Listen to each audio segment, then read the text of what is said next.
आराध्य देव के श्री चरणों में वंदन। 52 बोल की क्लास का आज तीसरा सेशन है और अब तक हमने 15 बोल तक किया है। अब हम 16वें बोल से प्रारंभ करते हैं और जैसा कि पूर्व निर्धारित क्रम है, जिज्ञासाएं 745 पर आप हैंड रेज करके रख सकते हैं। पहले हैंड रेज करना है और जब नामोल्लेख होने पर ही जिज्ञासा रखनी है। ड्यूरिंग मतलब उससे पहले का समय 745 तक कोई भी अपने आप को अनम्यूट न करे।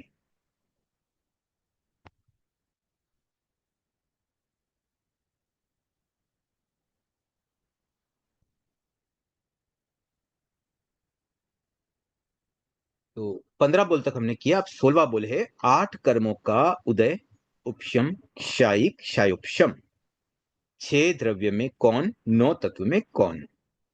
तो देखिए, पहले क्लियर समझ लीजिए, जहां कर्म आ जाए या कर्म का उदय, उपशम आदि शब्द आए, वहां कर्म होने से पुद्गल से संबंधित है, अजीव से संबंधित है। वहीं अगर उदय निष्पन्न या उपशम निष्पन्न इस तरह के शब्द आएंगे, तब हम उसे जीव से संबंधित मानेंगे कि वह जीव में घटित हुआ। तो यहाँ कर्मों के उदय की बात है, इसलिए हम इसको अजीव के रूप में ही देखेंगे। और अब जो बात 8 कर्मों की है, तो इनमें कुछ कर्मों की ग्रुपिंग हो जाएगी, कुछ की नहीं होगी।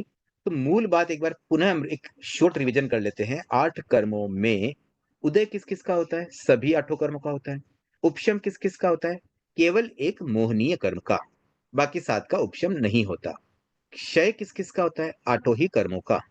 क्षयोपशम 4 घाती कर्मों का। तो ये तो आपको प्राय सबको ध्यान में भी होगा, जो तत्व ज्ञान पहले से पढ़ रही उन बहनों को, जो नई नए हैं उनको भी एक बार मैंने बता तो दिया, लेकिन थोड़ा समझना भी जरूरी भी। ऐसा क्यों क्यों उदय 8 का होता है, क्यों उपशम केवल 1 का होता है, उसको भी हम थोड़ा समझते हैं। देखिए, उदय का मतलब क्या होता है? जो कर्म हमारे साथ एसोसिएट हो जाते हैं, बंध गए। मैं एक बार स्क्रीन को थोड़ा बंद कर रहा हूँ, क्योंकि अब कुछ एक्सप्लेनेशन पार्ट है। मैं ऐसे समझा देता हूँ, बाद में वापस जब हम बोल पे आएंगे तो फिर से शेयरिंग ऑन कर दूंगा। तो देखिए, उदय का मतलब क्या, पहले हम उदय को समझ लेते हैं। कोई कर्म आत्मा से बंधा, ठीक है, बंधन एक बात हो गई। कर्म का आत्मा से बंधना एक समय का काम होता है, बस बंध गया। अब बंधन होने के बाद वह तुरंत फल नहीं देगा। जैसे हमने कोई आम का बीज बोया, तो इसका मतलब क्या हुआ कि आम वहां पर उगेगा या आम का पेड़ वहां पर पनपेगा। ये बात क्लियर है। लेकिन इमीडिएटली नहीं होगा, बीज बोते ही तुरंत नहीं होगा। After certain time, may be 1 महीने बाद, 2 महीने बाद, 2 साल बाद, अलग अलग टाइप के प्लांट्स में अलग अलग हो सकता है। तो जब वो उदय में आएगा, जब मतलब बड़ा होगा, तब होगा। यहाँ जैसे आम हमने बोया, तो आम का फल कब मिलेगा, मैं आम हम कब खा पाएंगे? तो इट में टेक 4 ईयर्स या 2 ईयर्स, जो भी मतलब जिस तरह का फल है। तो ऐसे ही जो कर्म हमारे बंधते हैं, वो कर्म फल देंगे। तो फल देने में वो कब फल देगा? तो जिस समय वह फल देगा, that time will be called उदय। वह कर्म उदय में आया, ऐसा हम कहेंगे। तो कर्म बंधते ही फल नहीं देता है। तो कर्म का बंधन एक प्रोसेस है और उदय होना दूसरा प्रोसेस है। और कर्म क्या है एक्चुअली? कर्म आत्मा के बंधे तो कोई अच्छी चीज तो नहीं है तो खराब चीज है। हम तो कर्मों से छुटकारा ही चाहते हैं। तो कर्म अगर उदय में आए, यानी कि वो जब फल दे रहे हैं, तो फल भी कुछ ना कुछ नेगेटिविटी ही लिए हुए होगी। इसलिए उदय को हमेशा बुरा माने, मतलब उदय को नेगेटिव मानना है, नकारात्मक मानना है। उदय इज नॉट गुड। तो कर्म अगर उदय में आए तो अच्छी बात नहीं है। तो फिर क्या अच्छी बात है? कर्म से छुटकारा मिले, वो अच्छी बात है। छुटकारा कैसे मिलेगा? अब कोई कर्म बंधा हुआ है, या तो हम उस कर्म को उखाड़ फेंके, उसको हम अपनी आत्मा से बाहर कर दे, निर्जरित कर दे। तो वहां हम कह सकते हैं भाई ये कुछ पॉजिटिव हुआ। तो ये पॉजिटिविटी कर्मों की किस रूप में मिलेगी? कर्मों से छुटकारा पाने पर। अब ये छुटकारा किस तरह से पा सकते हैं? एक तो ये है कि मान लीजिए कोई कर्म बंधे हुए हैं, अब उन कर्मों को, सारे के सारे कर्म को हम पूरा निकाल दें, कंप्लीटली फिनिश कर दें, तो उसको तो हम कहते हैं क्षय। लेकिन मान लो कंप्लीट रिमूवल तो कोई एकदम से तो होगा नहीं कि सब कर लेंगे। जब तक कंप्लीट रिमूवल ना हो पाए, तब तक क्या करें? तब तक हम कुछ तो क्लीनिंग करें। जैसे मान लीजिए आप कहीं बाहर गए 6 महीने के लिए, 6 महीने बाद घर खोला, या कहीं घर थोड़ा गंदा मिलता है। अब उसमें दो तरीके होते हैं। एक तो ना, उसकी कंप्लीट क्लीनिंग चाहिए भाई, डीप क्लीनिंग जिसे कहते हैं। तो deep cleaning will take time. तो तब तक क्या करें, हम बाहर खड़े रहेंगे करके, चलो थोड़ा तो साफ करें। तो ऐसे जब तक कम से ही कर्मों के संदर्भ में भी, जब तक हम पूरी तरह से कर्मों से छुटकारा नहीं पाते हैं, तब तक कुछ हल्कापन करें, कुछ कम करें कर्मों को। तो जो कर्म हमारे बंधे हुए हैं उनमें से कुछ को कम करना, उसको कहते हैं क्षयोपशम। तो क्षय मतलब कंप्लीटली फिनिश, कंप्लीटली रिमूवल, और क्षयोपशम मतलब पार्टली फिनिश, पार्टली रिमूवल, कुछ आंशिक रूप से हल्कापन। छुटकारा पाएंगे वही तो हमारे लिए हितकर है, आत्मा के लिए तो वही हितकर है। इसलिए क्षय और क्षयोपशम ये होते हैं पॉजिटिव भाव, और उदय जो है ना वो है नेगेटिव भाव। तो जहां कहीं उदय आएगा ना, ये समझ ले कि भाई ये कुछ नेगेटिव भाव है, उदय होना अच्छी बात नहीं है। और कर्म का अगर क्षय हो रहा है, क्षयोपशम हो रहा है, तो वो अच्छी बात है। ये एक बेसिक बात समझ में आ गई। अब है उस चीज को भी अगर हम समझें, तो कोई ऐसी चीजें जो प्रभावित कर रही है, मतलब कर्म का वह वो कर्म, 8 कर्मों में से एक मोहनीय कर्म इस रूप में प्रभावित करता है। देखिए मोहनीय कर्म कैसे प्रभावित करता है, वो भी बहुत इंपॉर्टेंट चीज है। क्योंकि जैसे नाम, गोत्र, आयुष्य और वेदनीय, ये 4 कर्म जो अगाती कर्म हैं, ये भी फल तो दे रहे हैं, लेकिन इनका फल देना इस रूप में है कि कोई ज्यादा ट्रबल नहीं है। ज्यादा ट्रबल कैसे नहीं, कि आत्मा को डिस्टर्ब नहीं कर रहे हैं। जैसे मान लीजिए नाम पर उस आत्मा को सीधा कोई इफेक्ट नहीं करते हैं। मतलब आत्मा की जो मूल बेसिक क्वालिटीज है, आत्मा में जो मतलब उसकी जो भी चीजें बेस है, उस बेस को कहीं डिस्टर्ब नहीं करते हैं। तो ये अघाती, इसलिए इनको अघाती करते हैं, ये आत्मा पर घात नहीं करते, आत्मा पे अटैक नहीं करते, दैट्स इट। जबकि घाती कर्म जो है वो सीधे आत्मा को अफेक्ट करते हैं। कैसे अफेक्ट करते हैं, 3 तरीके से अफेक्ट करते हैं। या तो आत्मा की कुछ क्वालिटीज जो होती है उससे वो ढक देते हैं, उसे आवृत कर देते हैं, तो उसको बोलते हैं आवरणीय कर्म। तरह के कर्म है ज्ञानावरणीय और दर्शनावरणीय। ज्ञान दर्शन आत्मा की मूल मतलब एक क्वालिटी है। अनंत ज्ञान अनंत दर्शन प्रत्येक आत्मा में होता है। मतलब हम कुछ भी जान सकते हैं, कुछ भी देख सकते हैं, ये सारी क्वालिटी सब जीवों में है। लेकिन ये जो आवृत करने वाले कर्म, जब उसको आवृत कर देते हैं, तो आत्मा की जो मूल क्वालिटी है ना, वही एक तरह से हिडन हो गई है, उसको हाइड कर दिया हमने। तो इसने घात किया आत्मा पर। तो ये एक प्रकार हो गया आवरण करना। दूसरा प्रकार होता है बाधा पहुंचाना। आत्मा में अनंत पुरुषार्थ करने की क्षमता है, अनंत शक्ति है, अनंत पुरुषार्थ कर सकती है, तो वो जो चाहे वो कर सकता है, बट नहीं कर पा रहा है बिकॉज एक अंतराय कर्म उसको रोड़ा मतलब अटका रहा है, वो उसमें बाधक बन रहा है, वो उसे रोक रहा है। तो ये जो रोकने वाली बात आती है, कर्म रोकने वाला जो कर्म है, वह भी एक तरह से आत्मा की एक्टिविटीज पर एक ब्रेक लगा रहा है। तो आत्मा की जो मेन, इसे भी घाती कर्म में ले लिया गया। अब सबसे इंपॉर्टेंट मोहनीय कर्म। देखिए अगर कोई मोहनीय कर्म को अच्छे से समझ लेना, तो मुझे लगता है कि मोक्ष जाना बहुत आसान बन जाएगा। बाकी कोई कर्मों को भले समझे न समझे, थोड़ा कम समझ में आएगा तो चलेगा, लेकिन मोहनीय कर्म ही मेन रेस्पॉन्सिबल है। कैसे रेस्पॉन्सिबल, मोहनीय कर्म में क्या होता है, दो इसकी फंक्शनिंग है। और ये आत्मा पर किस तरह से अटैक करता है, क्योंकि घात तो कर रहा है, ये अटैक कैसे करता है, तो 2 मेथड है। ये ना आत्मा को भ्रमित करता है, कंफ्यूज करता है, उसको मिसगाइड करता है। मतलब ऐसा कर्म जो आत्मा को मिसगाइड करने वाला है। अब हम इतने पावरफुल है, इतना हमें ज्ञान है, इतनी हमारे में पुरुषार्थ की क्षमता है, सब कुछ है, लेकिन हमारी दिशा गलत कर देता है, डायरेक्शन ही बदल देता है मिसगाइड करके। मिसगाइड 2 तरीके से होता है। एक तो दर्शन मोहनीय कर्म हमारी दृष्टि में बाधक है। दृष्टि में बाधक का मतलब क्या हुआ, कि हमें किसी चीज को क्या समझना चाहिए, what should be our viewpoint, उस व्यू पॉइंट को ही गलत कर देता है। तो ये एक तरह से हमारी आत्मा में जो बेसिक कॉन्सेप्ट सही ढंग से समझने में, मतलब आत्मा सक्षम है, लेकिन मोहनीय कर्म इसमें बाधक बनता है। और बाधक कैसे, वो कर्म जब उदय में आएगा। देखिए कर्म का बंधना कोई ट्रबल नहीं करता है, आत्मा के साथ कर्म जुड़ा हुआ नो इश्यू। इश्यू कब आएगा, जब वो उदय में आएगा। उदय में आने का मतलब फल देगा। और वो जब जब भी उदय में आएगा, तब तब वो अपना टास्क करेगा, जिस टास्क के लिए वो बंधा हुआ था। तो मोहनीय कर्म का पहला टास्क जो दर्शन मोहनीय वाले पार्ट का है, वो है दृष्टि को भ्रमित करना।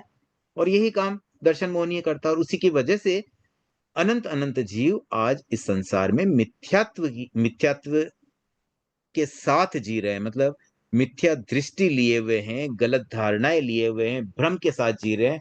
कॉन्सेप्ट ही क्लियर नहीं। कई बार हमारे मन में आता है कि देखो हमें सही जानकारी है, वो गलतफहमी में जी रहा है, चलो हम उसको सही करा दें।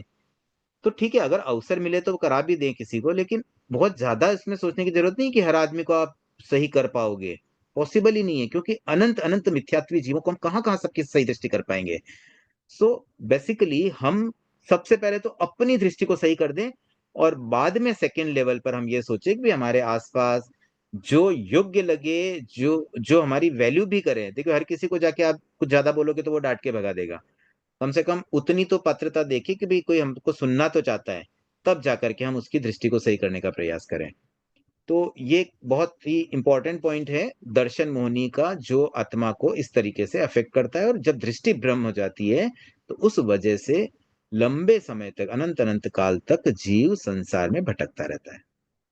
अब दूसरा कार्य जो मोहनीय कर्म का है, जो आत्मा पे अटैक करने के रूप में होता है, वह है चारित्र मोहनीय का टास्क। और दैट टास्क इज कि सही आचरण नहीं करने देता है। मतलब एक तो पहले वाले ने तो क्या दृष्टि भ्रम थी, मतलब उसको सही क्या गलत क्या उसका भान ही नहीं होने दे रहा है। और चारित्र मोहनीय क्या कर रहा है कि सही गलत का भान हो तब भी, मतलब पता तो चल गया कि हाँ ये सही है, स्टिल यह कर्म सही जानकारी होते हुए, सही बात पता होते हुए भी वैसा करने नहीं देता। मतलब वहां पर वो इस चीज में रुकावट डालता है, या इस चीज में भ्रम कर देता है कि भाई आपको आचरण नहीं करने दूंगा, अभी मुझसे ये नहीं होता है। मुझे पता है कि सामायिक करना अच्छी बात है, बट मुझसे नहीं होता। मुझे पता है उपवास करना अच्छा, but I can do this. तो ये जो व्रत, मेनली व्रतों में बाधक बनता है चारित्र मोहनीय, मतलब त्याग।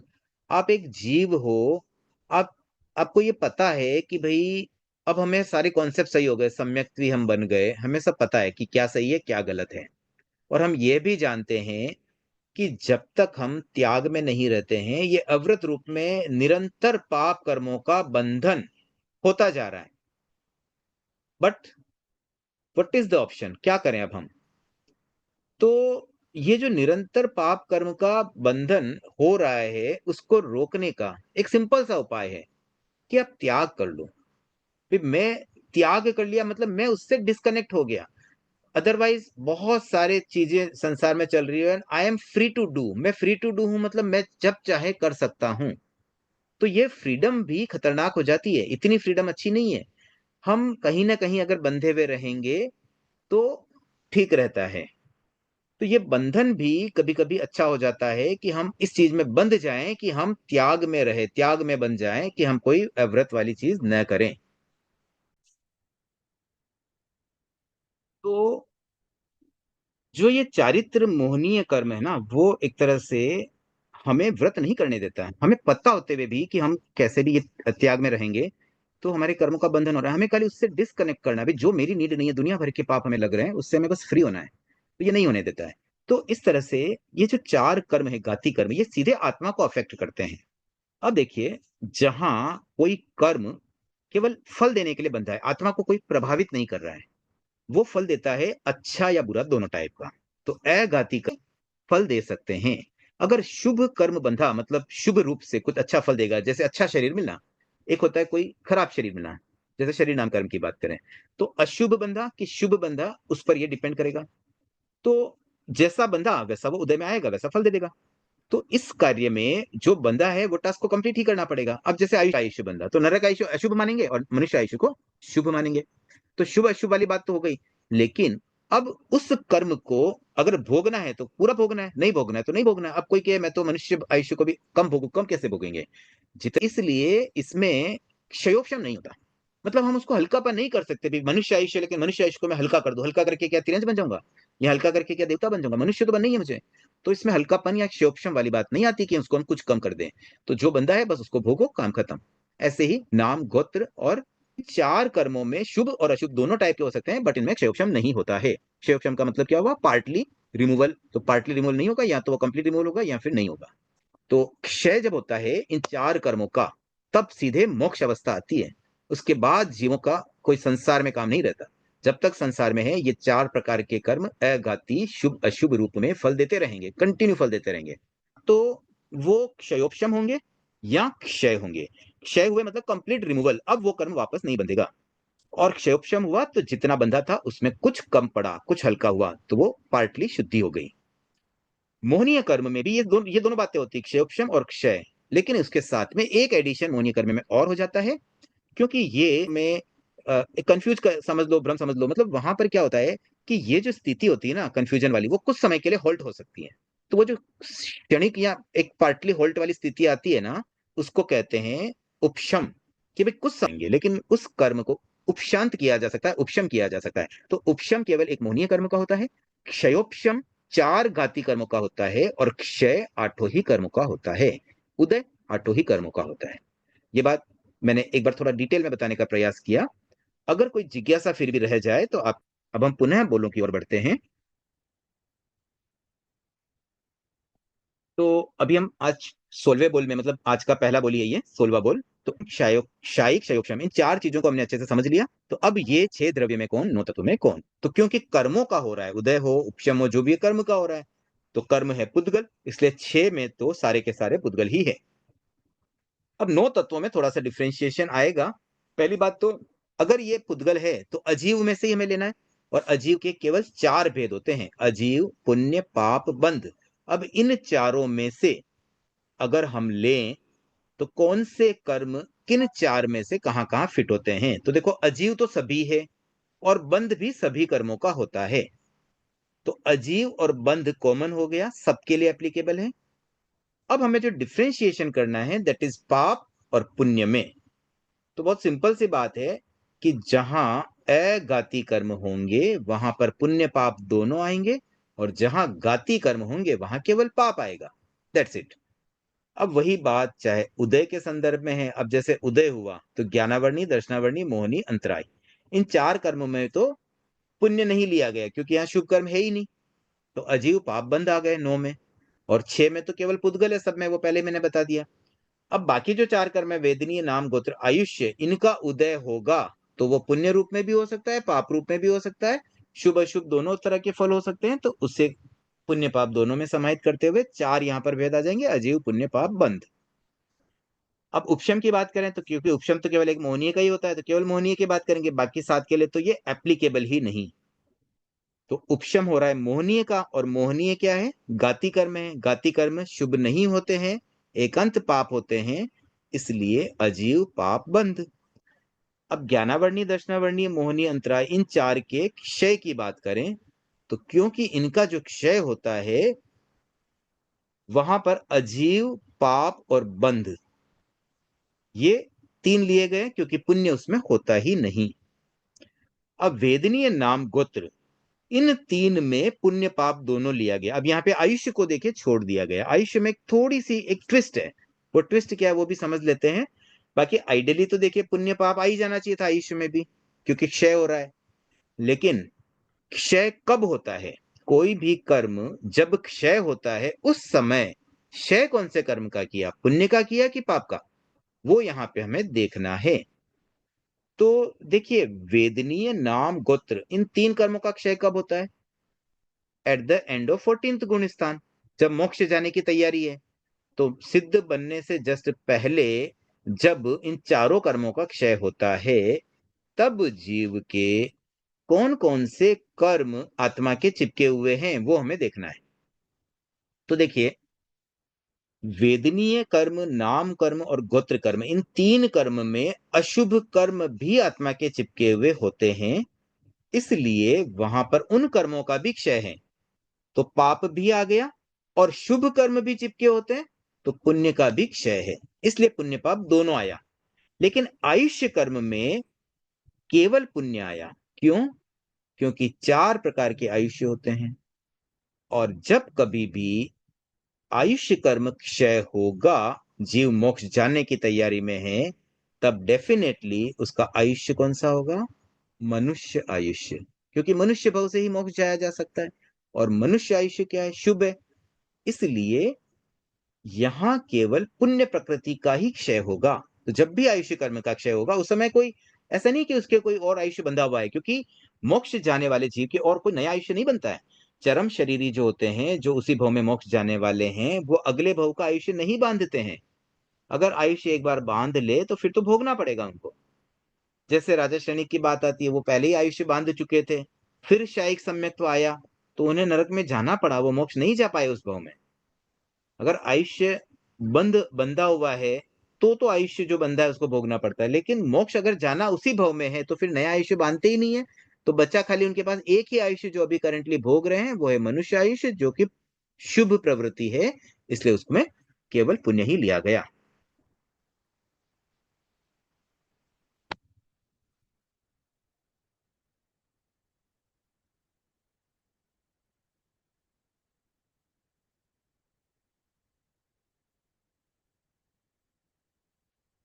ठीक है, आगे बढ़ते हैं।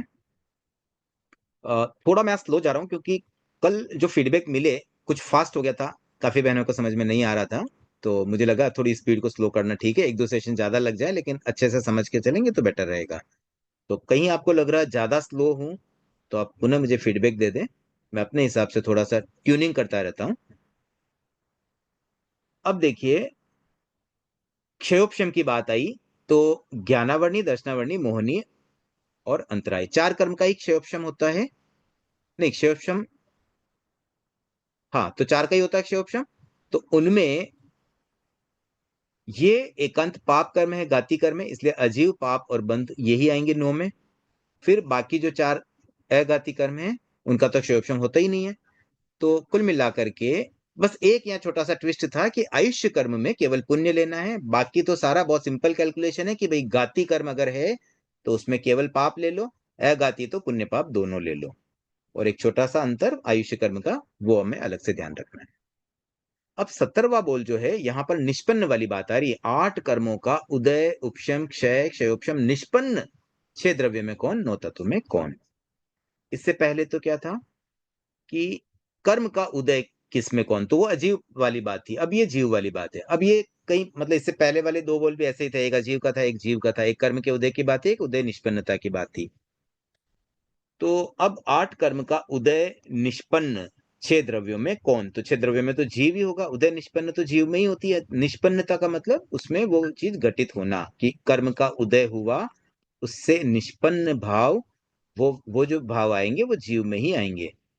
तो 6 में तो सभी जगह जीव ही आएगा, उसमें ज्यादा कैलकुलेशन की जरूरत नहीं होती है। अब 9 तत्वों में कौन कौन है उसे हम थोड़ा समझ लेते हैं। तो यहां देखिए, मोहनी और नाम, इन दो के लिए उदय निष्पन्नता में तो आया जीव आश्रव, और बाकी 6 कर्मों के उदय में केवल जीव आया। क्यों?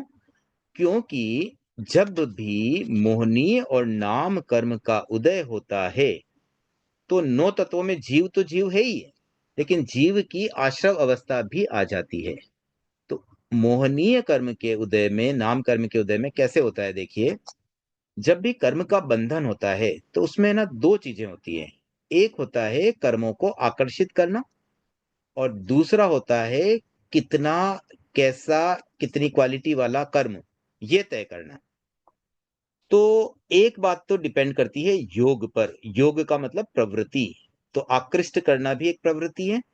चंचलता मतलब आत्मा ने कर्मों को खींचा या उसको अट्रैक्ट किया, तो वो जो अट्रैक्ट करना, दैट पार्ट इज कॉल्ड योग। मतलब योग का मतलब प्रवृत्ति, हाथ का हिलना, शरीर का मूवमेंट, एनीथिंग जो हम बोल रहे हैं, वचन का योग हो गया, हम सोच रहे हैं मन का योग हो गया, तो ये योग के पार्ट से हो रहा है। और अब जो दूसरा पार्ट है भी, कर्म जो बंध रहा है ना, कितना पावरफुल है, कैसा फल देगा, बहुत पावरफुल है, बहुत ज्यादा गलत फल देगा या बहुत अच्छा फल देगा, ये तीव्रता मंदता, ये सब डिपेंड करता है मोहनीय कर्म के उदय से। अगर मोहनीय कर्म का उदय है तो अशुभ कर्म का बंधन होगा, अगर मोहनीय कर्म का उदय नहीं है तो शुभ कर्म का बंध होगा। ये दो बातें होती है। तो मेनली जब भी नाम कर्म का उदय होगा और मोहनीय कर्म का उदय होगा तो वहां पर कर्म का बंधन होगा। इसलिए कर्म के बंधन के संदर्भ में वो आश्रव की अवस्था हो गई, जीव की अवस्था जो कर्मों के बंधन करवा रही है, तो दैट इज आश्रव। तो मोहनी और नाम, इन दो कर्मों के उदय निष्पन्नता से, मतलब जीव में मोहनी कर्म का उदय है तो कर्म बंधेंगे, यानी कि आश्रव की स्थिति बनी। नाम कर्म का उदय है तो भी कर्म बंधेंगे, वह भी आश्रव कर्म, आश्रव की स्थिति बनी। तो नो में जीव और आश्रव, ये दो चीज आ जाएगी।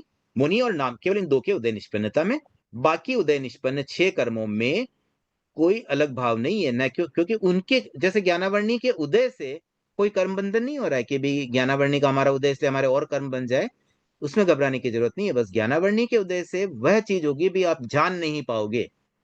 या मानो और कोई नाम कर्म का उदय है तो उससे क्या होगा कि आपको वैसा शरीर मिल गया, उससे कोई बंधन नहीं हो रहा है। अब शरीर से आप वापस कोई प्रवृत्ति करोगे तब जाकर के आपके बंधन होगा, तो वो तो योग में आ गया। तो एक तरह से मोहनी और नाम, नाम तो चलो हमने लिए ही है उदय निष्पन्नता में, लेकिन और कोई एग्जाम्पल जैसे वेदनीय का ले, मान लो हमें कोई वेदना हो रही है तो वेदना के कारण से कोई कर्मों का बंधन नहीं है। वेदना को नहीं सह पाते हैं, फिर हम क्रोध करें या हम रुद्र ध्यान करें, आर्त ध्यान करें, तो वो सब मोहिनी कर्म का उदय हो जाएगा। तो मोहिनी कर्म के उदय के कारण हो रहा है, खाली वेदना होने से कोई कर्म का बंधन नहीं है। अब हम उपशम निष्पन्न की बात करें तो देखिए 7 कर्म का तो होता ही नहीं है, एक मोहनीय कर्म का ही होता है। मोहनीय कर्म के उपशम निष्पन्न में 6 वाली बात तो बार बार नहीं करूंगा, इस पूरे बोल के लिए हमने कह दिया अभी 6 में केवल एक जीव को लेना है। अब 9 की बात करूं तो 9 तत्वों में जीव संवर निर्जरा, यह है उपशम निष्पन्न। तो कैसे होता है देखिए, दर्शन मोहनीय के उपशम से निर्जरा होती है और चारित्र मोहनीय के उपशम से संवर होता है। तो इस तरह से हम यहाँ ओवरऑल मोहनीय कर्म की बात करेंगे तो उसमें तीनों चीज आ जाएगी। जीव तो लेना ही है, वो तो बेस है, उसको बार बार न भी बोले तो जीव तो है ही है। अब इसमें आश्रव, संवर, निर्जरा और मोक्ष, इनमें से क्या क्या चीजें हो रही है वो हमें देखना है। तो जीव, संवर और निर्जरा, ये 3 चीजें तो हो गई मोहनीय के उपशम से, और 7 कर्म का उपशम नहीं होता है। तो उपशम वाला पार्ट हमारा कंप्लीट हुआ। अब अगला लेते हैं क्षय निष्पन्नता। तो जब क्षय होगा किसी कर्म का तब क्या स्थिति बनेगी। जैसे मान लीजिए ज्ञानावर्णीय, दर्शनावर्णीय और अंतराय, मान लो इनका क्षय हुआ, तो इनका क्षय कब होता है, 13वें गुण स्थान में होता है। और उस समय अलग से कोई संवर नहीं हो रहा है कि नए सिरे से अब संवर हो गया, क्योंकि संवर तो पहले से था। 13वें गुण स्थान में आने वाला जीव ऑलरेडी मोहनीय कर्म का क्षय कर चुका है, और मोहनीय कर्म का क्षय किया यानी कि चारित्र मोहनी का भी क्षय कर दिया, तो उनके तो पूर्ण संवर आ ही चुका है, पूर्ण चारित्र आ गया यानी पूर्ण संवर आ गया। तो अब इन 3 कर्मों के क्षय होने से एक्स्ट्रा कोई संवर नहीं आ रहा है, इसलिए यहां पर केवल एक निर्जरा का भेद लिया कि ये 3 कर्म क्षय हुए तो जीव के निर्जरा हुई, मतलब कर्म कम पड़े। अब आगे मोहनीय कर्म के क्षय निष्पन्न की बात करें तो यहां पर संवर भी लिया, निर्जरा भी ली। क्यों? क्योंकि अगेन वही बात है कि दर्शन मोहनीय के उपशम से औपशमिक सम्यक्त्व प्राप्त होगा और औपशमिक सम्यक्त्व से निर्जरा होगी। चारित्र मोहनीय के क्षय होने पर कौन से गुण स्थान में क्षय होता है, 11वें में, एक ही गुण स्थान है। 11वें में जैसे ही चारित्र मोहनीय क्षय हुआ तो उस समय क्या होगा, पूर्ण संवर की स्थिति आएगी। तो क्षय से संवर आ रहा है, मतलब मोहनीय कर्म की क्षय निष्पन्नता 11वें गुण स्थान में जीव को संवर ला रही है, और इससे पहले के गुण स्थानों में जहां औपशमिक सम्यक्त्व है 4 से लेकर के 10 गुण स्थानों तक, वहां पर, और वैसे 11वें में भी है औपशमिक सम्यक्त्व तो 11वें तक रहता ही है, तो औपशमिक सम्यक्त्व की अपेक्षा से निर्जरा, तो ऐसे इसमें जीव, संवर, निर्जरा तीनों चीजें आ जाएगी क्षय निष्पन्नता पर। जबकि बाकी 3 घाती कर्मों में हमने संवर को नहीं लिया, क्योंकि संवर का संबंध केवल चारित्र मोहनीय से है और किसी से नहीं होता है। अब 4 अघाती कर्मों की बात करें अगर, तो ये जब क्षय होंगे, वेदनीय, नाम, गोत्र, आयुष, चारों कर्म साथ में क्षय होते हैं, और क्षय होते ही सीधा मोक्ष मिल जाता है।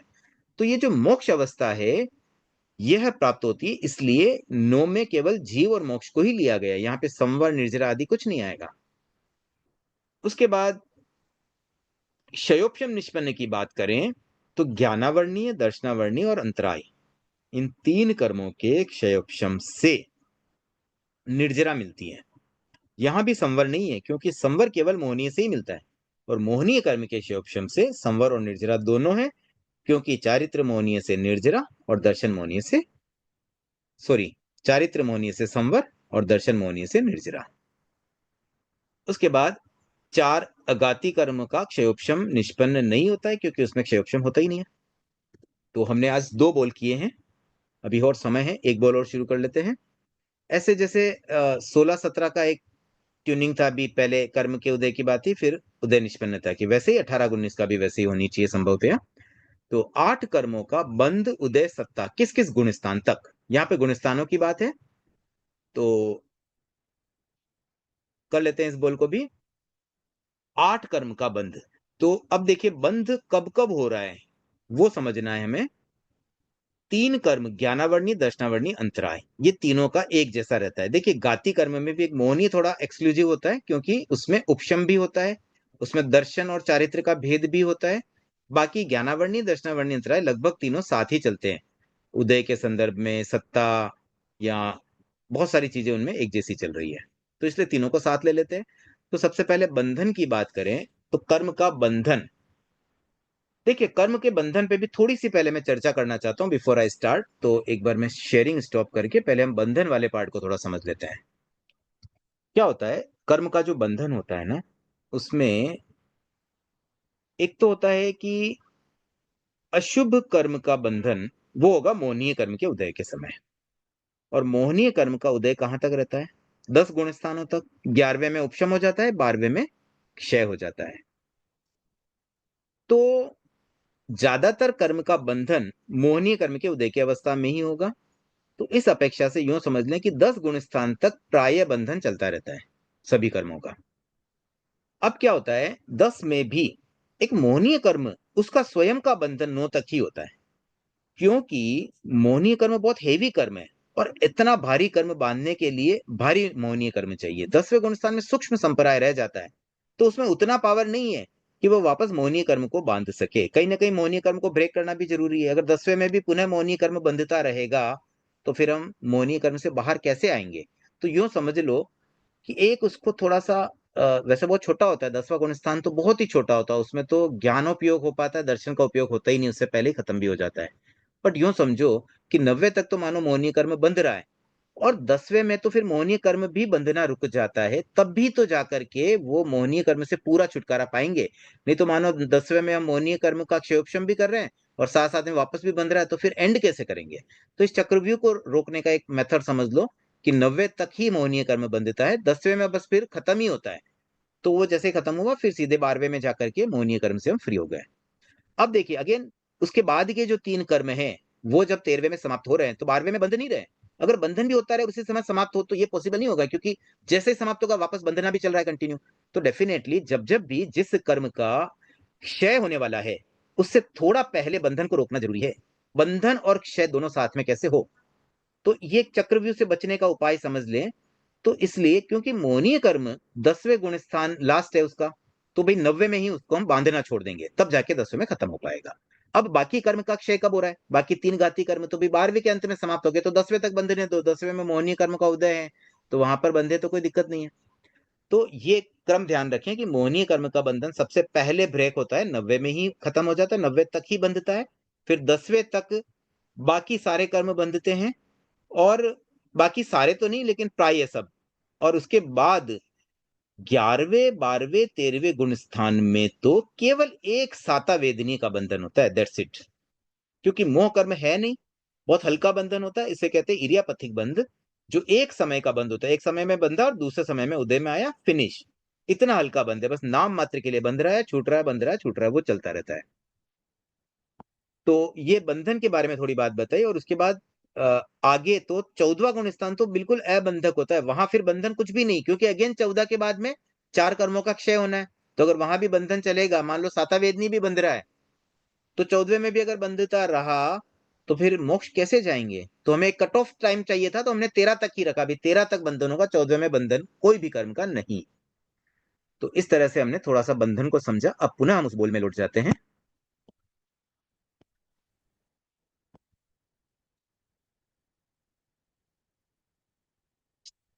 देखिए अब एकदम आसानी से समझ पाएंगे, ज्ञानावर्णी, दर्शनावर्णी, अंतराय, इन 3 कर्म का बंधन होता है 1 से 10वें गुण स्थान तक। अब ध्यान में क्या कर रहे हैं? 20 पर चलिए। म्यूट कर अच्छे से। लीजिए जो भी है।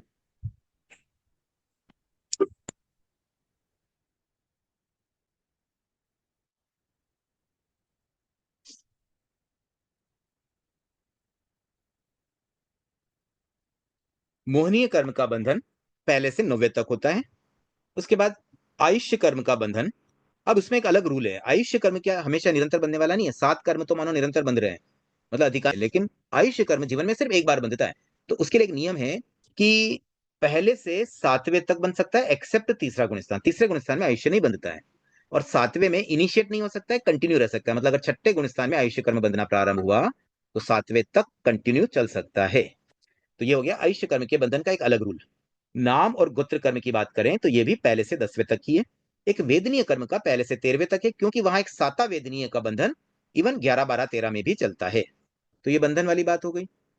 अब उदय की बात करें तो देखिए, जब तक क्षय नहीं होगा तब तक उदय रहता है प्राय। तो इसमें देखिए यहां सत्ता भी साथ में आई है। सत्ता का मतलब क्या होता है? कोई कर्म बंध गया, अब वो उदय में है या नहीं है वो पक्का नहीं है, लेकिन सत्ता में है। मतलब सत्ता का मतलब कर्म आत्मा से बंधा हुआ है, अब वो एक्टिव है या इनएक्टिव है दोनों चलेगा। जैसे 11वें गुण स्थान में मोहनी कर्म कंप्लीट उपशम की अवस्था, वहां भी सत्ता तो मानी जाएगी, मोहनी कर्म अभी भी है, आत्मा से जुड़ा हुआ है, फल नहीं दे रहा है, उदय में नहीं है। तो उदय में होना एक बात है, सत्ता में होना एक बात है। तो एक्चुअली सत्ता में अधिकांश समय रहेगा, उदय में कभी कभी रहेगा, ऐसा समझ लें। तो जब तक क्षय नहीं होगा तब तक वो सत्ता में है, और अब सत्ता में है तब उसमें अधिकांश समय उदय में ही रहेगा। कभी कभी ऐसी स्थितियां बनती है जब सत्ता में होते हुए भी उदय में न हो, बट प्राय उदय और सत्ता भी लगभग एक जैसा ही चलेगा। तो ज्ञानावर्णी दर्शनावर्णी अंतराय इन दोनों के उदय और सत्ता 12वें गुण स्थान तक है, क्योंकि उसके बाद उसका क्षय होता है। 3 कर्मों का जो बंधन था वो तो पहले से 10 तक था, लेकिन उदय और सत्ता 12वें तक है, मतलब 2 गुण स्थान तक। अब जो बचा हुआ है उसको उदय में आना है, भोगना है, और उसकी जो भी मतलब वो मतलब अभी कर्म नया नहीं बन रहा है, लेकिन सत्ता अभी भी है, और फिर वो उतने समय और उदय में आके बाद में वो क्षय हो जाएगा। मोहनीय कर्म में पहले से 90 तक था बंध, तो फिर उदय था उसका 10वें तक, और सत्ता इसकी 11वें तक है। 11वें में उपशम होने पर भी सत्ता रहती है। तो मोहनीय कर्म का तो एकदम सिंपल रूल याद रखें, 9, 10, 11 कंटिन्यू। 90 तक बंद है, 10वें तक उदय है, सत्ता है 11वें तक। आयुष्य कर्म के संदर्भ में हमने बंध को तो समझ लिया, अब उदय और सत्ता 14 तक पूरे रहेंगे, क्योंकि कोई भी गुण स्थान है आयुष्य तो हो गई होगा, तभी वह जीव उस गुण स्थान में कहलाएगा। तो उदय और सत्ता 14 ही गुण स्थान तक रहते हैं। नाम गोत्र के संदर्भ में भी उदय और सत्ता 14वें गुण स्थान तक है। वेदनीय कर्म में भी 14 गुण स्थान तक उदय और सत्ता है। तो ऐसे समझ लें कि अघाती कर्मों की उदय और सत्ता 14 ही गुण स्थानों तक रहती है, क्योंकि उसका क्षय 14 के बाद हो रहा है। अब देखिए ज्यादा जिज्ञासा नहीं है, तो मैं सोच रहा हूं एक बोल और कर लेते हैं, समय तो है हमारे पास।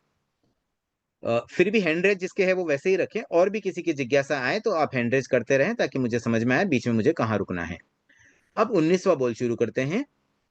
अब इसमें देखिए 8 कर्मों के संदर्भ में इनका उदय, उपशम, क्षय, क्षयोपशम निष्पन्न किस गुण स्थान में, मतलब वही 18 में हमने अजीव वाले पाठ लिया कर्म के संदर्भ में, यहां पर निष्पन्नता यानी कि जीव वाली बात।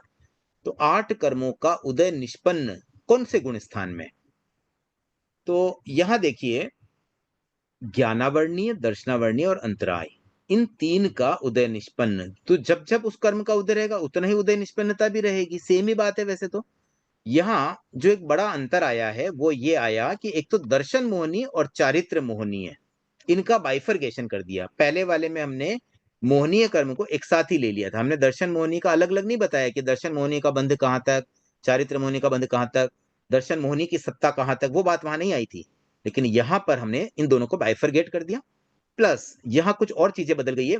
पहले वाले बोल में तो बंध, उदय और सत्ता की अपेक्षम, क्षय, क्षयोपशम, निष्पन्नता की बात की है, तो कुछ कुछ यहां पर अंतर आ जाता है। तो देखिए ज्ञानावर्णीय, दर्शनावर्णीय, अंतराय, इन 3 कर्म के उदय निष्पन्नता, यानी कि कोई जीव जिसमें इन 3 कर्म का उदय है, तो उदय कब रहेगा? जब तक उस कर्म का उदय है, यानी कि 12 गुण स्थान तक। 13वें में तो क्षय हो रहा है, मतलब 12 तक ही है उदय, उसके 12 के अंत में क्षय हो जाएगा।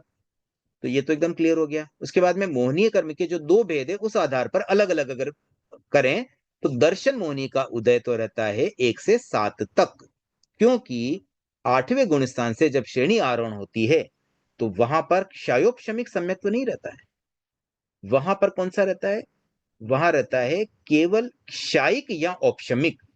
जहां औपशम होगा वहां पर अनुदय होगा, जहां क्षय होगा वहां तो उदय होने का चांस ही नहीं है, क्योंकि कर्म का अस्तित्व ही समाप्त हो गया। जब कोई कर्म का क्षय हो जाए तो इसका मतलब उसकी सत्ता ही नहीं, तो उदय तो कैसे हो? तो क्षायिक सम्यक्त्व की अपेक्षा से देखें तो वहां उदय की पॉसिबिलिटी ही नहीं, और औपशमिक सम्यक्त्व की अपेक्षा से देखें तो वहां उपशम होता है, वहां पर कर्म का अनुदय रहता है, उदय में नहीं होता उस समय। इसलिए 1 से 7 तक ही दर्शन मोहिनी की उदय निष्पन्नता जीव में पाई जाएगी। अब चारित्र मोहिनी की उदय निष्पन्नता ये है 1 से 10वें तक। तो उदय मतलब कषायों का उदय, तो पहले गुण स्थान में तो कषायों का उदय होना नेचुरल है ही, लेकिन 10वें गुण स्थान तक भी मोहनीय कर्म उदय में रहता है, और चारित्र मोहनीय रहता है विशेष रूप से, क्योंकि दर्शन मोहनीय तो 7 तक ही था। यानी कि 8वें 9वें 10वें में चारित्र मोहनीय का पूरी तरह से क्षय या उपशम नहीं होता है, वहां प्रोसेस चल रहा है। 8वें 9वें 10वें में कर्मों के हल्केपन का प्रोसेस चल रहा है, मतलब चारित्र मोहनीय का या तो क्षय वाले मेथड से वो आगे बढ़ रहा है शपक श्रेणी में, तब तो उसका क्षयोपशम हो रहा है, और अगर उपशम वाले मेथड से आगे बढ़ रहा है वहां भी क्षयोपशम ही हो रहा है, लेकिन उपशम वाली अपेक्षा से हो रहा है कि बाद में जब वो कंप्लीट होगा तो क्षय वाला मेथड नहीं है, मतलब अंत में उपशम होने वाला है, उस क्षयोपशम का रिजल्ट भी उपशम के रूप में होगा। तो क्षयोपशम का रिजल्ट उपशम भी हो सकता है, क्षयोपशम का रिजल्ट क्षय भी हो सकता है मोहनीय कर्म के संदर्भ में। अन्य 3 कर्म जुगाति कर्म है, उनमें तो क्षयोपशम का अंत क्षय ही होगा, कि भाई क्षयोपशम होते होते होते लास्ट में क्षय हो जाएगा। यहां मोहनीय में तो क्षयोपशम होते होते होते होते लास्ट में उपशम भी हो सकता है, क्षय भी हो सकता है। तो ये स्थिति चारित्र मोहनीय की पहले से 10वें गुणस्थान तक। अब वेदनीय नाम गोत्र आयुष्य, इन 4 कर्म का उदय तो 14 ही गुण स्थानों तक रहता है, तो 14 ही गुण स्थान तक इनका उदय निष्पन्नता समझ सकते हैं। अब उपशम निष्पन्नता में केवल एक मोहनीय कर्म की कैलकुलेशन होती है, उसमें भी दर्शन और चारित्र को अलग अलग करें तो दर्शन उपशम जो होता है, मतलब औपशमिक सम्यक्त्व हुआ, यानी कि दर्शन मोहनी का उपशम निष्पन्न भाव, मतलब दोनों पर्यायवाची हो गए। कोई कह दे दर्शन मोहनीय का उपशम उपशम निष्पन्न, और कोई कह दे औपशमिक सम्यक्त्व, दोनों एक बात है। तो चौथे से 11वें गुण स्थान तक। फिर चारित्र मोहनीय का उपशम वो होता है केवल एक 11वें गुण स्थान तक, क्योंकि 8 9 10 में तो क्षयोपशम है, और उस क्षयोपशम का परिणाम अगर उपशम श्रेणी ली तो वह 11वें गुण स्थान में जाने वाला जीव औपशमिक मतलब रूप में ही वो, क्योंकि क्षयोपशम औपशमिक रूप में हो रहा था, इसलिए अंत में उपशम निष्पन्नता आ जाती भी, पूरी तरह से अब उपशम कर दिया, वह स्थिति केवल एक 11वें गुण स्थान में बनेगी। उसके बाद ज्ञानावर्णीय, दर्शनावर्णीय और अंतराय, इन 3 कर्मों का क्षय निष्पन्नता, तो ये कब होता है? 12वें गुण स्थान के अंत में। तो 13वें और 14वें गुण स्थान में जीव को हम कह सकते हैं भी उनके अभी ये 3 कर्म क्षय निष्पन्न है। उसके बाद मोहनीय कर्म के अगेन 2 भेदों की अपेक्षा से क्षय निष्पन्नता देखें तो दर्शन मोहनी का क्षय निष्पन्न अर्थात क्षयिक सम्यक्त्व, इसकी अवस्था होती है चौथे से 14वें गुण स्थान तक, और चारित्र मोहनी की क्षय निष्पन्नता 12वें से 14वें तक, 12 13 14 बस इसमें रहेगा। उसके बाद वेदनीय नाम गोत्र और आयुष्य, इन 4 कर्मों का क्षयिक निष्पन्नता किसी गुणस्थान में नहीं आती, क्योंकि 14 गुणस्थान तक तो उनकी सत्ता है, अभी तक क्षय नहीं हुआ, उनका क्षय होगा 14 के अंत में, तो ये केवल सिद्धों में ही होता है। उसके बाद ज्ञानावर्णी, दर्शनावर्णी, अंतराय की क्षयोपशम निष्पन्नता की बात करें तो पहले से 12वें तक क्षयोपशम होता है, जब तक क्षय नहीं हुआ, मतलब क्षय होने से जस्ट पहले तक भी क्षयोपशम हो सकता है, 99.99% भी हो गया तब भी क्षयोपशम कहलाएगा, 100% होते ही हम क्षय कह देंगे। तो ये चीज 12वें गुणस्थान तक, 1 से 12 तक। मोहनीय कर्म के 2 भेदों की अपेक्षा से अगर देखें तो दर्शन मोहनी का क्षयोपशम तो होता है पहले से 7वें तक, क्योंकि 8वें के बाद क्षयोपशम सम्यक्त्व में नहीं होता है, वहां तो औपशमिक या क्षयिक सम्यक्त्व ही है। चारित्र मोहनी का क्षयोपशम पहले से 10वें तक होता है, बाद में 11वें में या तो उपशम हो जाएगा, 12वें में क्षय हो जाएगा। वेदनी नाम गोत्र कर्म का क्षयोपशम होता ही नहीं, तो उसका हमें कुछ देखने की जरूरत नहीं।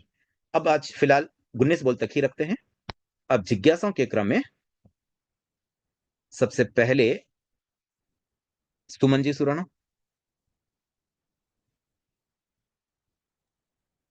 हाँ, जय जिनेन्द्र सर। आपने जो बताया कि मतलब 8वें से भी वो क्षयोपशम करते करते जाके फिर उपशम हो जाएगा, तो मतलब वो पहले से ही जैसे क्रोध मान माया लोभ का, उनका उपशम करते करते नहीं, क्षयोपशम करते करते फिर उपशम में चला जाएगा।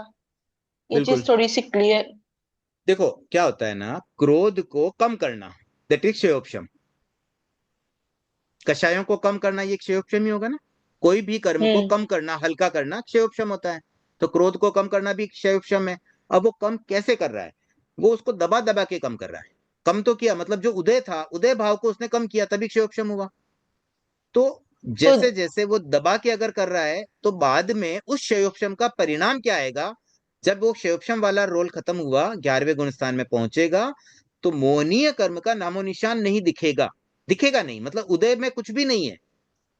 तो वो 11वें गुण स्थान में वीतराग अवस्था तो आ गई, लेकिन अब क्षयोपशम नहीं है, अब है मोहनीय कर्म का उपशम। मतलब अब वो पूरी तरह से दब चुका है, मतलब दबाते दबाते उसको कम कर रहा था। हाँ, तो वही जैसे क्षयोपशम में तो कुछ क्षय हो जाता है, कुछ उदय में रहता है। उपशम में तो वो पूरी तरह से दबा हुआ है, उसमें क्षय तो कुछ नहीं हुआ ना। हाँ, क्षय नहीं हो रहा है, उपशम में पूरी तो तरह से फिर दबा ही रहा है। हाँ, तो क्षयोपशम जैसे जो उपशम श्रेणी वाला है, वो क्षयोपशम करते करते जाएगा, मतलब कुछ क्षय कर रहा है, कुछ उदय में उसके अभी तक बाकी है। तो उपशम वाला तो मतलब पूरी तरह से दबाते हुए जाता है, तो उसको तो क्षयोपशम। पूरी तरह से कहाँ दब रहा? अभी तो कुछ है ना, वो तो 11वें गुण स्थान में जब पहुंचेगा तब पूरी तरह से अनुदय होगा। हाँ, तो मतलब यही मेरे को पहले ऐसे ही सुना हुआ है कि उपशम करते करते आगे जाता है और 11वें में पूरी तरह से उपशम कर देता है। पर आपने आज एक नई बात बताई कि क्षयोपशम करते करते जाता है, फिर 11वें में पूरी तरह से उपशम हो जाता है।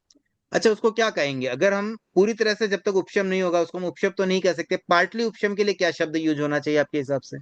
नहीं, पार्टली मतलब ऐसे ही सुना हुआ है कि एक एक प्रकृति का कुछ कुछ उपशम करते करते जाता है और वहां जाके पूर्ण उपशम उस स्थिति आ जाती है। मतलब ये चीज आज नहीं देखो, अगर सुनी, ये इसीलिए ऐसा होता बोली ना, तो आप। फिर चारित्र मोहनीय का उपशम निष्पन्नता केवल 11वां गुण स्थान क्यों देते? फिर तो 8वां 9वां 10वां भी दिया जा सकता था ना।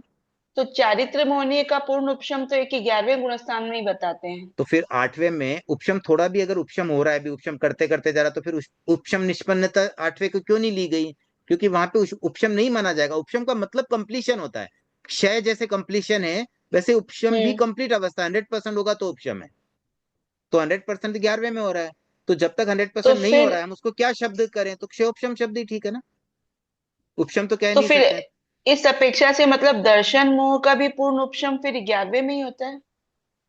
क्यों वो दर्शन क्षयोपशम मोह का करते क्यों कर। होगा? दर्शन मोह तो क्षयिक सम्यक तो आते ही हो गया ना, चौथे में हो गया, या औपशमिक सम्यक तो आते ही हो गया। अच्छा, हाँ हाँ हाँ, वहां पे तो शायद सम्यक तो आ सकता है, बराबर। ठीक है। ठीक। सरोज जी सुराणो। भाई साहब, मारे तो वो कौन समझ में आएगी उदय निष्पन्न यावत परिणाम में। निष्पन्न में छह द्रव्य सागे क्यों लिया गया है, और निष्पन्न को थोड़ा सा अच्छा एक्सप्लेन। मतलब आप ये कह रहे हैं कि उदय में पुद्गल क्यों लिया और उदय निष्पन्न में जीव क्यों लिया, वो बात कह रहे नहीं नहीं, एक तो निष्पन्न का ही है वो कौन समझी में, और हैं? इनमें छह द्रव्य बीच में का लिया गया है, कौन समझी में कि क्यों लिया गया है। अरे बात तो चल रही है कर्मा की, देखो क्या होता न्यायिक है ना, जीव से कि ये जो चल रही। कोई भी चीज है ना, आखिर बेसिकली अपनी इस दुनिया में 6 द्रव्य के अलावा तो कुछ 7वां द्रव्य है ही नहीं। हाँ ऐसे ही 9 तत्वों में कहाँ ये फिट होते हैं और 6 द्रव्यों में कहाँ फिट होते हैं, ये बात पूछी जा अच्छा। रही है। तो ये जो बात हम कर रहे हैं ना, वो 6 द्रव्यों में कहाँ है, इस अपेक्षा से छह छह में कौन, ये पूछा गया। क्लियर निष्पन्न का हुआ? मतलब।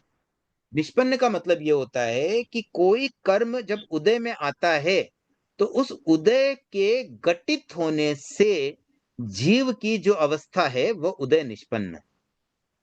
मतलब कोई जीव जिसके कोई कर्म उदय में आया हुआ है, तो हम उसको कहेंगे भी ये पर्टिकुलर फलाना कर्म की उदय निष्पन्नता है। उस उदय से क्या घटित हो रहा है जीव में, उससे क्या रिजल्ट आ रहा है, उससे क्या परिणाम जीव में परिलक्षित हो रहा है। ठीक। Thank you. प्रीति जी नहाता।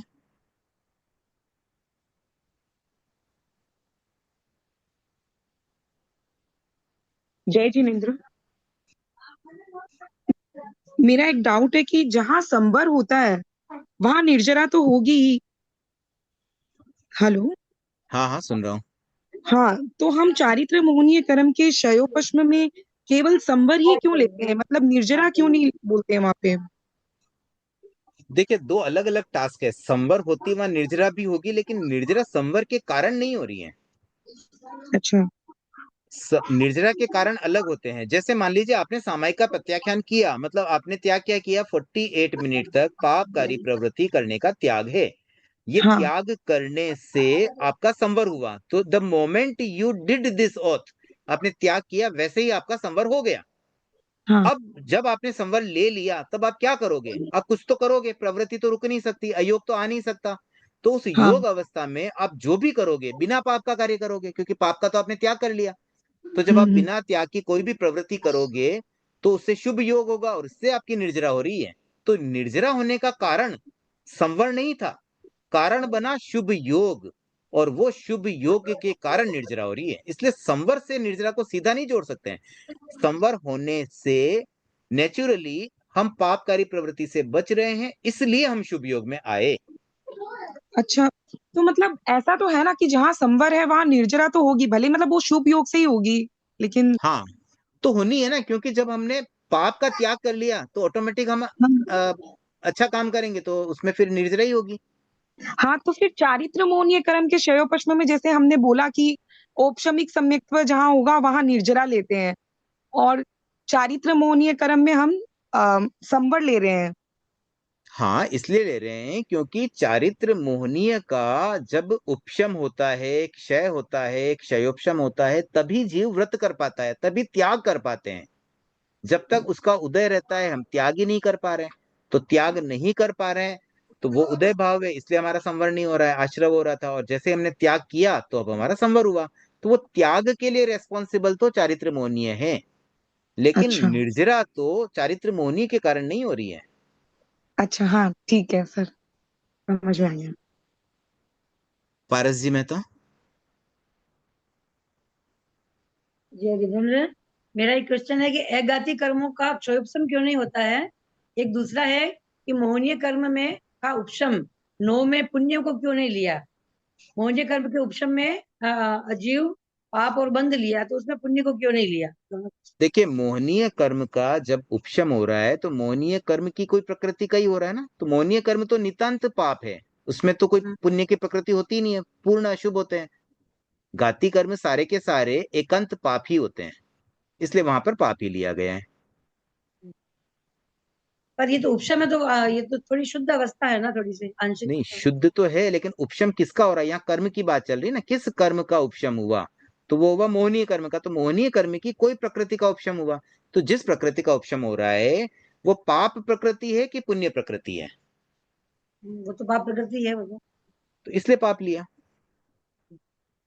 ठीक है, और ये अघाती कर्मों का क्षयोपशम क्यों नहीं। इसलिए नहीं होता है, मैंने ये बात पहले इस क्लास के शुरू में बताई वो भी बताइए। थी कि हाँ, ये जैसे है बताइए ना, शरीर मिलना या आयुष्य मिलना, तो उसमें क्षयोपशम कैसे, उसको हल्का नहीं कर सकते हैं। वो तो है, या तो मिलेगा या नहीं मिलेगा।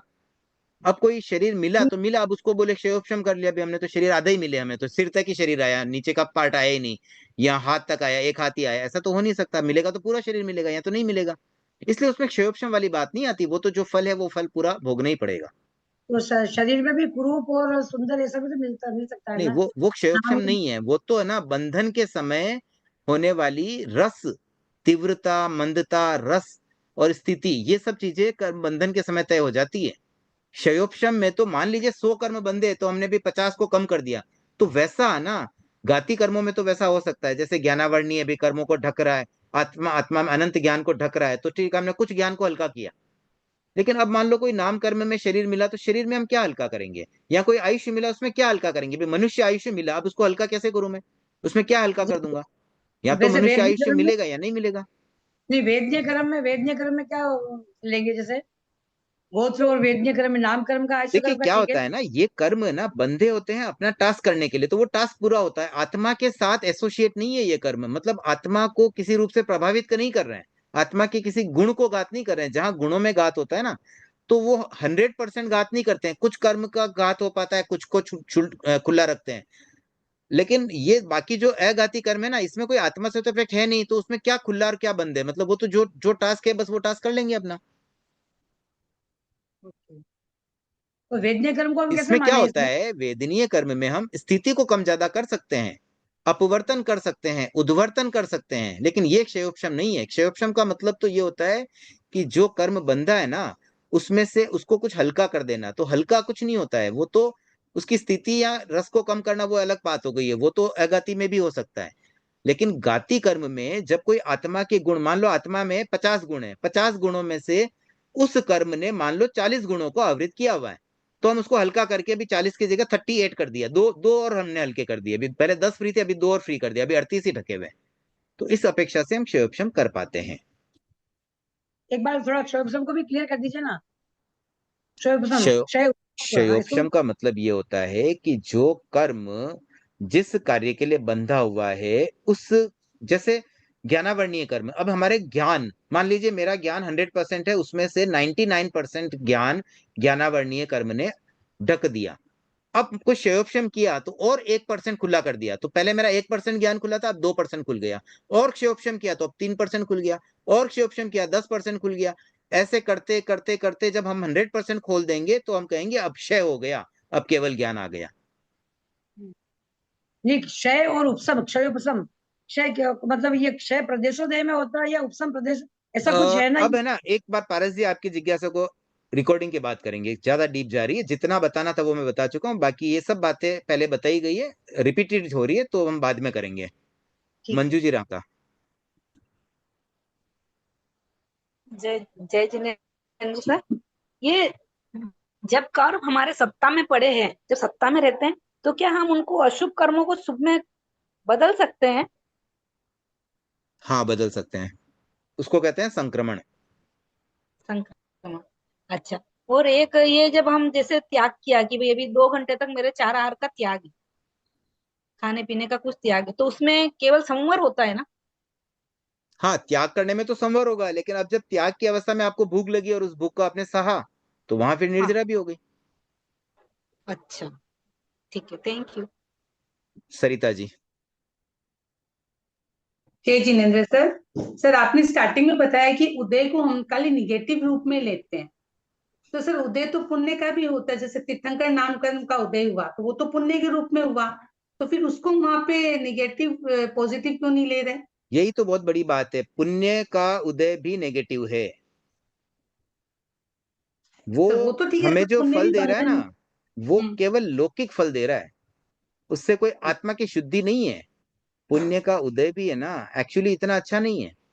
एक अपेक्षा से, लौकिक अपेक्षा से भले हम अच्छा मान लें कि चलो हमें कुछ शुभ रूप में फल मिल रहा है, लेकिन वो भी कोई खास बात नहीं है। तीर्थंकर बने और लेट हो गए ना, और पहले मोक्ष चले जाते भगवान महावीर, और तीर्थंकर के चक्कर में और एक भाव के लेट नहीं हो गए हो।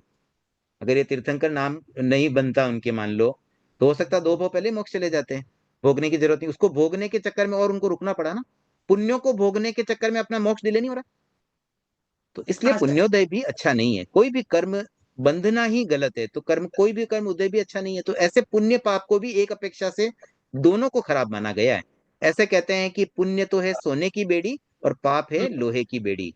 तो बेड़ी ये सोने की हो गई तो ठीक है, अपने भले खुश हो जाते हैं। आज आज बहनें सब सोने की बेड़ियां तो मतलब खुश होके पहन ही रही है, पर है तो बंधन ही ना, इसलिए हम भाई तो पहनते ही नहीं, हमें तो बंधन पसंद नहीं है। और सर एक और था कि सर वो जो सुमन जी ने जो प्रश्न किया था ना वो क्षोभशम वाला, तो सर उसमें हम जो उपशम माने वो क्षोभशम वाला उपशम माने? हाँ देखिए, अब इसको है ना यूं ही समझ लो कि उपशम का भी आंशिक अंश को हम क्षयोपशम में ही गिनना पड़ेगा, क्योंकि उसके लिए कोई अलग शब्दावली है नहीं। क्षय का पार्टली आंशिक क्षय भी क्षयोपशम है और आंशिक उपशम भी क्षयोपशम है, ऐसा समझ लें, क्योंकि क्षय उपशम दोनों शब्द आ गए ना इसमें तो। हाँ ठीक है, थैंक यू सर। सुशीला जी। जय जिनेन्द्र, पर ये बात जो जयाचार्य की गीतिका है, उसमें उन्होंने कहा है उपशम श्रेणी वाला जीव 9वें गुणस्थान में पहले वेद को उपशमन करता है, फिर क्रोध मान माया का उपशमन करता है। हम्म। उन्होंने क्षयोपशम उपशमन। नहीं कहा। हाँ उन्होंने क्षयोपशम नहीं कहा है। हाँ ठीक है, क्षयोपशम तो नहीं कहा, लेकिन फिर किसी थोकड़े में बताइए कि कहीं चारित्र मोहनीय का उपशम 8वें 9वें 10वें में कहीं मिलता है क्या? इस थोकड़े में तो चारित्र मोहनी का इसको छोड़िए, नहीं, कोई भी तो थोकड़े में मिलता है क्या? मतलब उपशम उपशम उपशम आता ही तो नहीं कहीं पर। 10वें तक है खाली, देशमुख का। है इसमें ना। नहीं है उपशम ऐसा। जब भी होगा ना, वो 100% को ही कहेंगे। वो एक अपेक्षा से ही है कि हम उपशम के रूप में क्षयोपशम, ऐसे समझ लें इसको बस। ठीक। ओम हरम। भारती जी।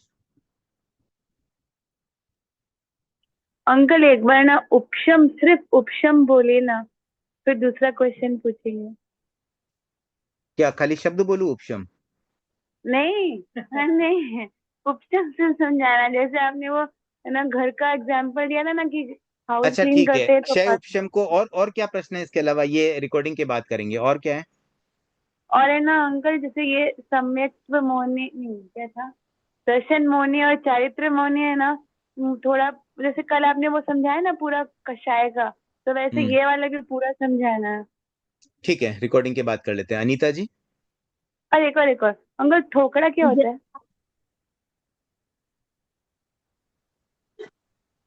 हेलो। हाँ भारती जी, रिकॉर्डिंग के बाद कर लेते हैं वो भी। अनीता जी। हाँ, जय ओके अंकल। जिनेन्द्र सर, ऐसा है कि हमें ऐसा मालूम है कि 7वें गुण स्थान तक ही क्षय उपशम होता है, 8वें से तो पूरा उपशम ही होता है। 8वें के बाद तो जीव उपशम करता हुआ ही जाता है, या तो जीव उपशम करता हुआ जाता है या क्षय करता हुआ जाता है। बिल्कुल। बस तो और क्षय उपशम तो 7वें गुण स्थान तक ही। देखिए, दर्शन मोहनी की बात करें ना हम अगर, तो दर्शन मोहनी का क्षयोपशम 7वें तक है। चारित्र मोहनी का क्षयोपशम तो 10वें तक है। अब आप जो बता रहे हैं ना, शपक श्रेणी ली या उपशम श्रेणी ली, तो वो क्षय करते हुए जा रहा है, इसका मतलब क्षय किया नहीं है, क्षय की क्रिया कर रहा है। तो क्षय की क्रिया करना ही तो क्षयोपशम है। ज्ञानावर्णीय कर्म का आज हम क्षयोपशम कर रहे हैं, तो इट इज पार्ट ऑफ क्षय क्रिया। क्षय कोई एक समय का क्षय नहीं होता है कि भाई उसी समय उन्होंने ऐसा कुछ जादू किया कि सब कर्म क्षय हो गया। वो क्षय का, वो तो अंत रिजल्ट क्षय है। क्षयोपशम करते करते करते ही तो क्षय तक पहुंचेंगे। मैंने जैसे बताया ना, 1%, 2%, 3%, ऐसे करते करते करते करते 99%, तब तक भी हम कह रहे हैं क्षयोपशम हो रहा है। 100% होता है क्षय हो गया। तो क्या वो अंतिम वाला जो 99.99 के बाद जो अंतिम कर्म बचा, बस उसको हटाने से ही क्षय हुआ क्या? ये क्षय का ही पार्ट है। क्षयोपशम इज पार्ट ऑफ क्षय ओनली। इसी प्रकार से उपशम का पार्ट ही है क्षयोपशम। मतलब कोई भी क्रिया जब करते करते हो रही है, मतलब उपशम श्रेणी में जीव 8वें में, 9वें में, 10वें में कर्मों को हल्का कर रहा है, कर रहा है, कर रहा है, उसी को तो क्षयोपशम कहते हैं। और जब कर देगा 100% जब कर देगा, तो उसको हम उपशम कह देंगे या क्षय कह देंगे। ठीक है, चलिए आज के लिए इतना ही रखते हैं।